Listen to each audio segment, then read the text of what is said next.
Magandang araw po sa inyong lahat.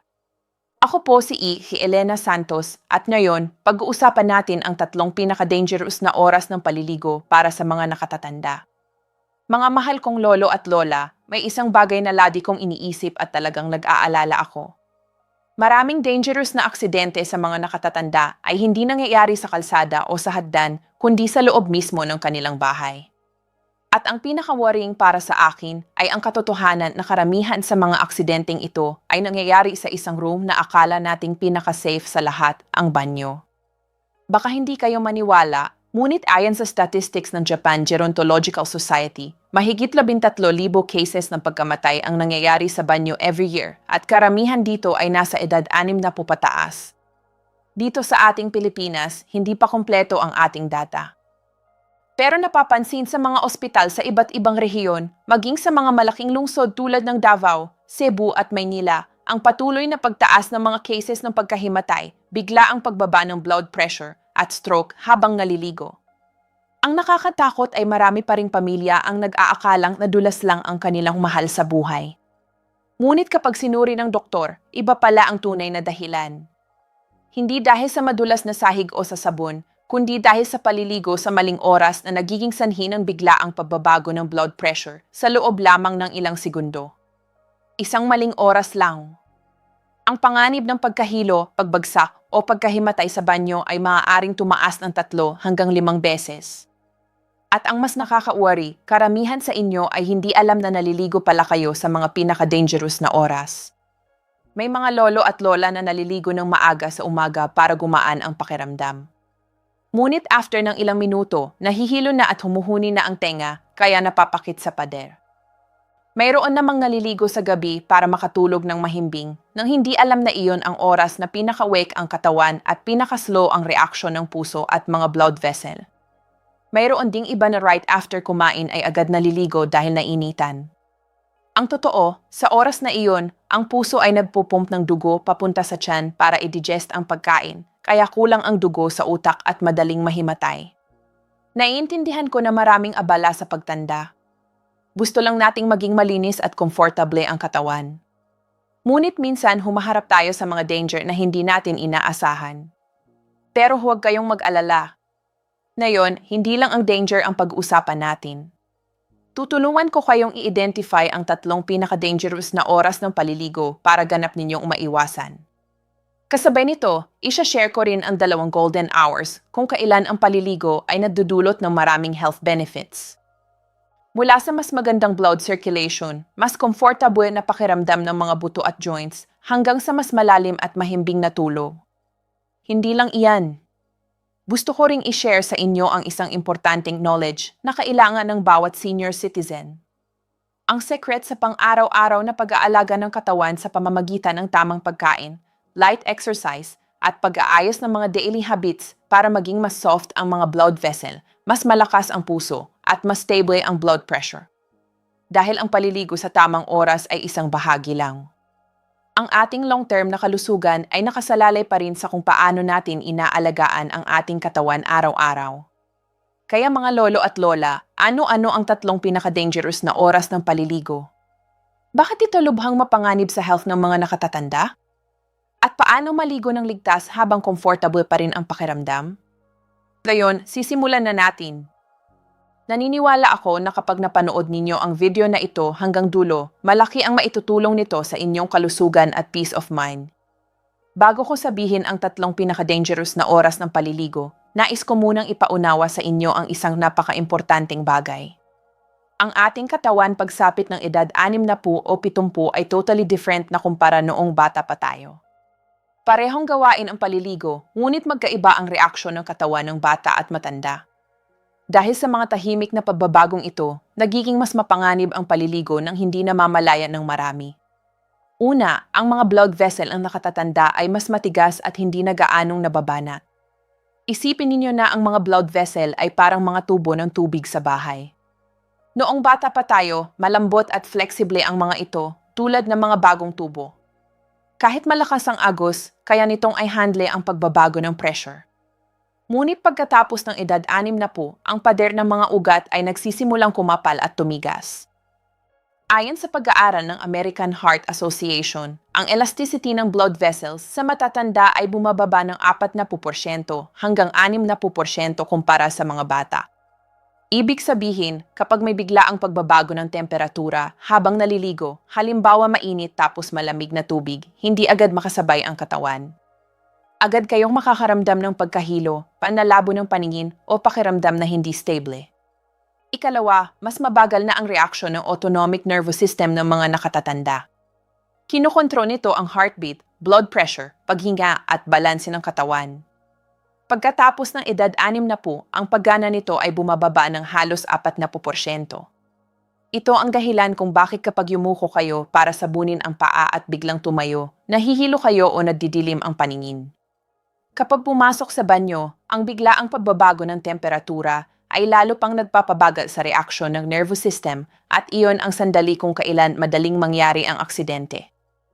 Ikatlo, ang kakayahan ng katawan na i-regulate ang temperatura ay humihina sa pagtanda.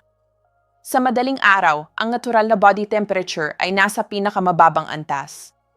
Kung maliligo kayo agad sa oras na ito at mabuhusan ng malamig na tubig, maninigas ang buong katawan. Bibilis ang heartbeat para panatilihing mainit ang katawan at sisikip ang mga ugat para hindi mawala ang init. Sa kabilang banda, sa gabi, ang katawan ay nagre-relax at unti-unting bumababa ang temperatura para maghanda sa pagtulog. Kung maliligo kayo ng maligamam na tubig sa oras na ito, masyadong lalawak ang mga ugat at kailangang magtrabaho ng husto ang puso para mag-pump ng dugo.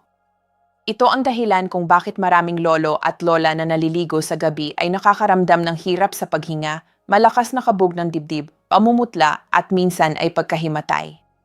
Ikaapat, ang ating katawan ay may sariling biological orvekit. May oras na malakas, may oras na mahina, may oras na mataas ang blood pressure, may oras na mababa. Kapag naligo kayo sa oras na ang katawan ay nasa pinaka-wake na yugto at pinaka-slow ang reflexes, ang danger ng pagkahulog, pagkahilo o pagkahimatay ay maaaring tumaas ng 3 hanggang 5 beses. Naitala na ito sa maraming studies tungkol sa mga nakatatanda sa Japan, South Korea at mga bansa sa Europa. Alam kong may mga magtatanong, matagal ko nang ginagawa ito, wala namang nangyayari. Ngunit mga lolo at lola, ang katawan sa edad 60 ay hindi nakatulad ng sa edad 30. Ang mga pagbabagong ito ay dahan-dahang nangyayari sa bawat taon kaya hindi ninyo napapansin. Kapag nagkaroon na ng problema, lahat ay nangyayari ng napakabilis at hindi inaasahan. Iyon ang dahilan kung bakit sa pamamagitan lamang ng pag-unawa sa sarili ninyong katawan, maiiwasan ninyo ang maraming aksidente. Ngayon, tutungo na tayo sa pinakaimportanteng bahagi. Patuloy po kayong manood para hindi makaligtaan ang information na maaaring magligtas sa inyo at sa inyong mga mahal sa buhay. Matapos nating maunawaan kung bakit madaling mahilo at mabagal ang reaksyon ng katawan ng mga nakatatanda habang naliligo, ngayon ay dadako na tayo sa 3 oras na dapat iwasan ng mga senior citizen. Hindi para matakot kayo, kundi para maging mas careful kayo sa pagprotekta sa inyong sarili araw-araw. Unang dangerous na oras, 20 minuto hanggang 1 oras pagkatapos gumising. Mga lolo at lola, ang madaling araw ay isang napakasensitive na oras para sa katawan. Matapos ang maraming oras na pagkakahiga, ang ating circulatory system ay mas mabagal. Hindi pa stable ang blood pressure, hindi pa normal ang heartbeat, at medyo matigas pa ang mga blood vessel dahil sa mababang temperatura ng katawan. Mayroon ba sa inyo na nakaranas ng pakiramdam na pagbangon pa lang sa kama ay parang lumulutang ang ulo at medyo nadidilim ang paningin? Iyan ay isang malinaw na signal na hindi pa sapat ang dugo na umaakyat sa utak. Para sa mga bata, bahagyang discomfort lang ito. Ngunit para sa mga nakatatanda, ito ay signal ng biglaang pagbabago ng blood pressure na hirap habalin ng katawan. Kung sa sandaling iyon ay papasok kayo sa banyo at bubuhusan ang sarili ng tubig, 2 sunod na shock ang mararanasan ng katawan. Isang shock sa loob dahil sa pagbabago ng blood pressure mula sa pagkakahiga patungo sa pagtayo at isa pang shock sa labas dahil sa temperatura ng tubig sa mga blood vessel. Kapag halos sabay itong nangyari, hindi makasabay ang katawan. Sa katotohanan, maraming cases ang naitala ng mga doktor tulad na nangyari kay Lolo Mando mula sa Bulacan na aking nakausap. Kagigising lang niya, naligo agad para gumaan ang pakiramdam, ngunit muntik na niyang ikapahamak. Hindi pagising ang katawan, matigas pa ang mga ugat, mabagal ang autonomic nervous system, at ang pagiging kampante sa maagang paliligo ang nagpataas ng danger. Kaya pinakamabuti sa umaga, hayaan munang fully magising ang katawan sa loob ng 45 hanggang 60 minuto. Uminom ng ilang lagok ng maligamgam na tubig.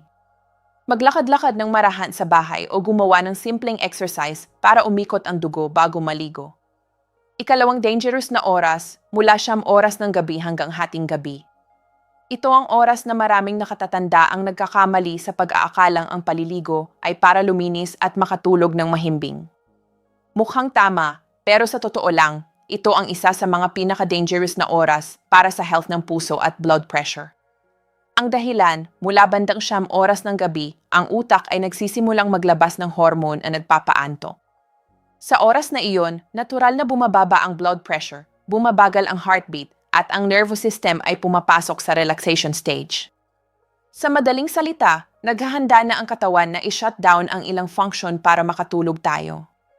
Kung maliligo kayo sa oras na ito, lalo na kung mainit na tubig, lalawak ng husto ang mga blood vessels sa balat. Kapag lumawak ang mga ugat, mas maraming dugo ang mapupunta sa mga binti habang ang utak ay kinakapos dahil sa mababang blood pressure. Ang case ni Lola Coring mula sa Pampanga na aking nakilala ay isang malinaw na patunay.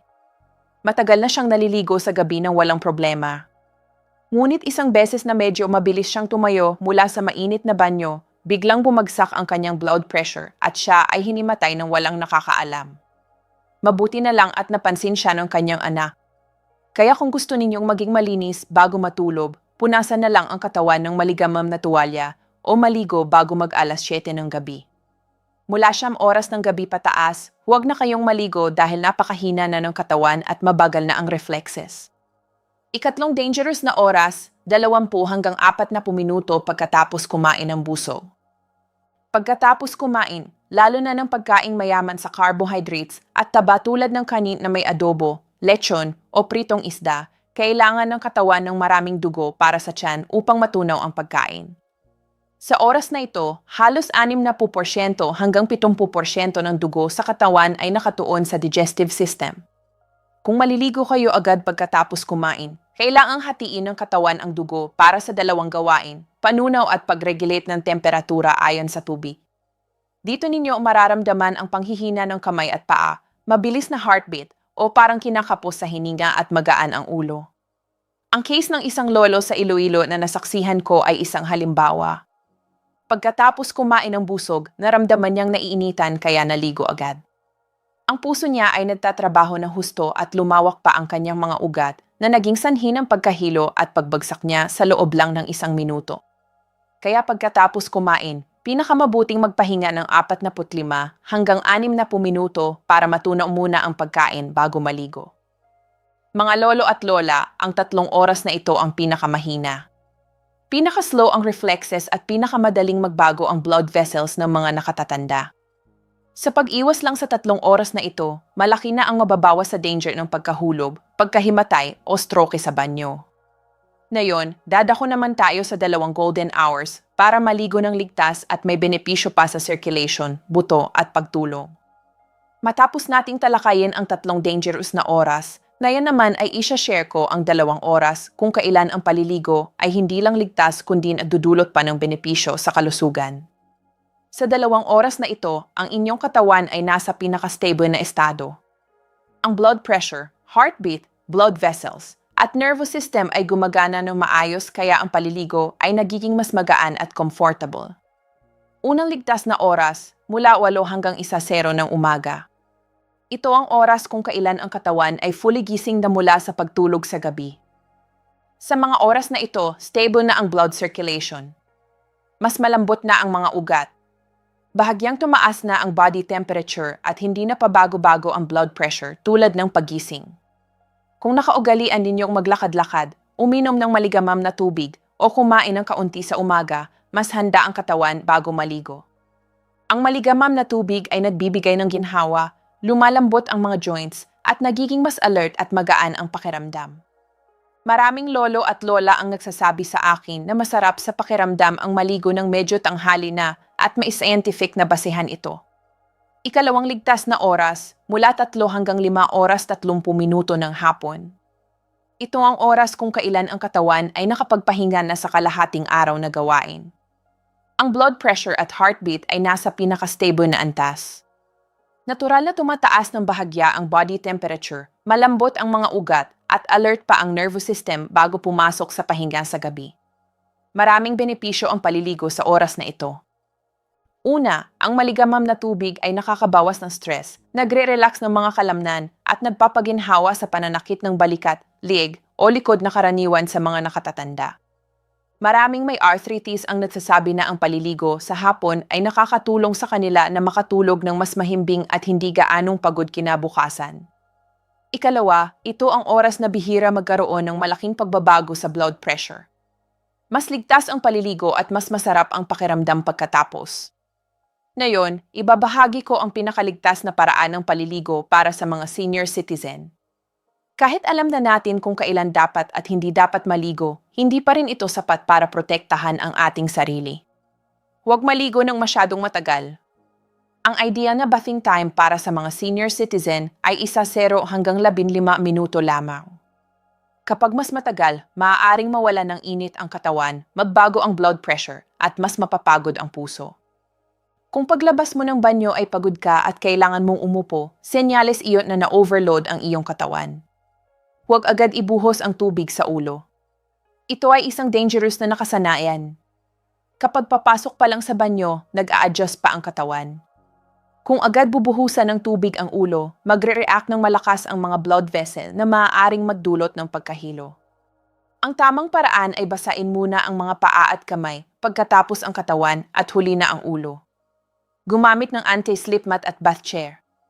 Maraming aksidente ay hindi dahil sa pagkadulas kundi sa pagkawala ng balanse. Ang anti-slip mat ay nakakatulong para hindi dumulas ang paa. Ang bath chair ay napakagandang solusyon, lalo na kung madali kayong mahilo. Ang paliligo na nakaupo ay mas ligtas at comfortable. Huwag biglang baguhin ang temperatura ng tubig. Napakasensitibo ng ating mga ugat. Ang sobrang init na tubig ay nagpapalawak ng ugat habang ang sobrang lamig ay nagpapasikip nito. Gumamit ng maligamam na tubig at panatilihin ang temperatura nito habang naliligo. Huwag i-lock ang pinto ng banyo kung may kasama sa bahay. Ito ay simple ngunit napakahalaga. Maraming cases ang hindi agad natulungan ang natumba sa banyo dahil nakalock ang pinto. Kung mag-isa lang sa bahay, magdala ng cellphone o emergency device. Makinig sa iyong katawan habang naliligo. Kung makaramdam ng pagdidilim ng paningin, pagkahilo, malakas na heartbeat, o hirap sa paghinga, itigil agad ang paliligo. Umupo ka agad. Buksan ng bahagya ang pinto at tawagin ang kasama sa bahay. Hayaan ang pamilya na bantayan ka. Kung matagal ka sa banyo, higit sa 15 minuto, dapat ay kumatok na ang pamilya para i-check kung okay ka lang. Nakaligtas ito ng maraming buhay. Mga lolo at lola, tayo naman ay isa-share ko ang mga health secrets para maiwasan ang pagkahilo at pagkahimatay sa araw-araw na buhay. Ang paliligo sa tamang oras ay isang bahagi lamang. Ang mas mahalaga ay ang pangkalahatang kalusugan. Kapag malakas ang puso, malambot ang mga ugat at stable ang blood pressure, lahat ng gawain ay nagiging mas magaan. Tamang pagkain para sa stable na blood pressure. Bawasan ang asin.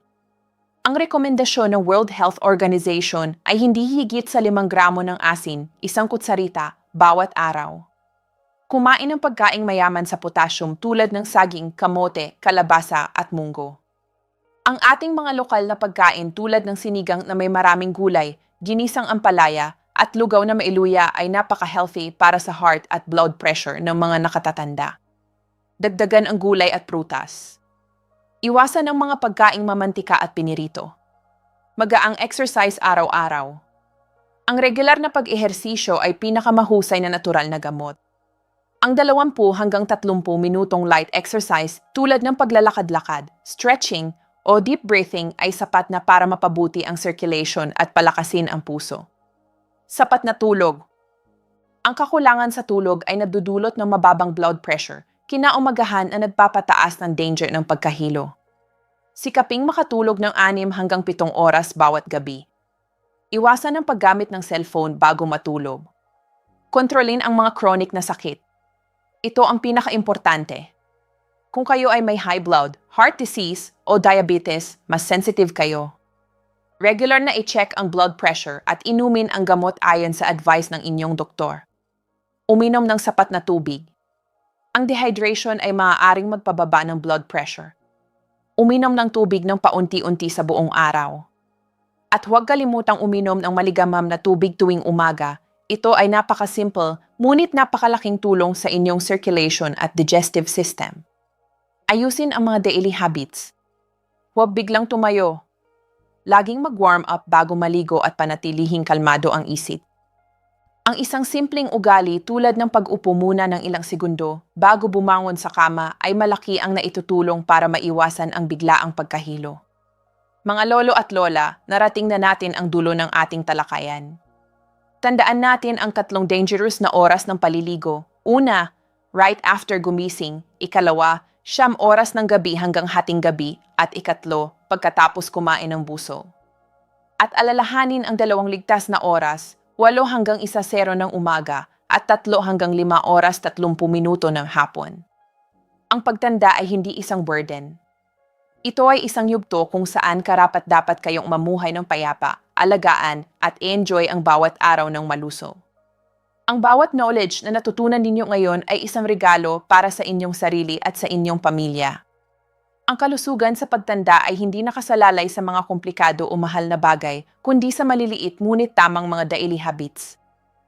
Sa pamamagitan ng balance na pamumuhay, paliligo sa tamang oras, masustansyang pagkain, at light exercise, bawat araw ay magiging mas payapa, mas masaya, at mas maluso.